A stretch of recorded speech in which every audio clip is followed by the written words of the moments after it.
All right, you heard the name right there. Arkansas included in that list, and we're talking about it right now. So Yeah. you know it's headed our way, but is this like a system that's going to keep coming and coming, or is this coming and passing? It's coming and passing. I think the worst of it, it'll start over the next couple of hours and through about sunrise tomorrow. That's the entire area. Some of you may be out of it earlier than others. We shall see. But again, really nothing has changed with the forecast. We've gotten some new information in. Damaging straight line winds is what we're really concerned about. There could be some thunderstorms in some locations tonight. They necessarily may not be in our area where we've got winds gusting 70 to 80 mile an hour plus. That's what we're dealing with here. So you have to take this seriously. Also, the hail risk is there, as is brief flash flooding and a slight tornado risk. But it's mainly damaging straight line winds. I can't stress enough, before you go to bed tonight, make sure the alerts on your phone, the emergency alerts, are up loud enough to wake you up if you need to put that plan of action in place. Enhanced risk remains in effect tonight for just about everybody, and you can see just how large this is from the Storm Prediction Center. Almost unheard of for June for this part of the country. Most of Oklahoma, northern Texas, about 70% of Arkansas. Everybody is under the gun here. We are not the only ones seeing this severe weather. Currently, the system back across the panhandle of Oklahoma into about north central Oklahoma. New severe thunderstorm warnings have been issued just outside of Enid. All of this is moving in our direction, kind of moving along this warm front. So moving to the east and then the southeast and dipping down as it goes through the rest of the night. Also, this area of storminess might make its way into the River Valley according to the models.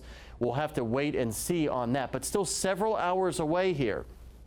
It's still very, very warm. All of this warm air that you see, these temperatures in the 80s in northwest Arkansas, upper 80s in the River Valley, that's all fuel for all these storms. The atmosphere in our area is like a giant puddle of gasoline waiting for these storms to ignite, and they will as they get toward our area. You can see by around midnight that southern cluster of storms makes it into the River Valley potentially with some embedded very strong, if not severe, storms.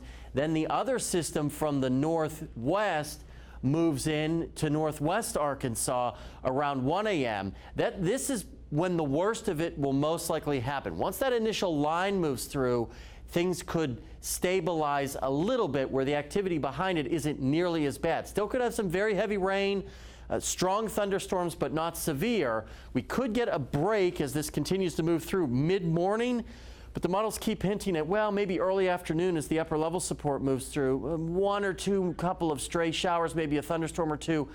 I'm kind of not buying that. We'll see how everything plays out. But significant severe here. You see the hatched area. That's greater than 75 mile an hour winds possibly. The hail threat has shifted a little bit to the west, but still you have to respect that hail threat. Tomorrow, much less severe threat. What we're seeing, a lot of this is for tonight and early tomorrow morning, which counts as Sunday.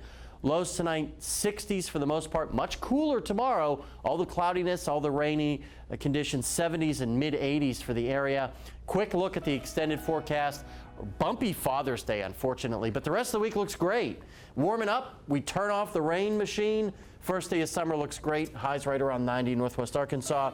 River Valley, even warmer for the first day of summer, flirting with the mid-90s. Stay with us. Meredith Mulkey's here. She has all your hog news after the break.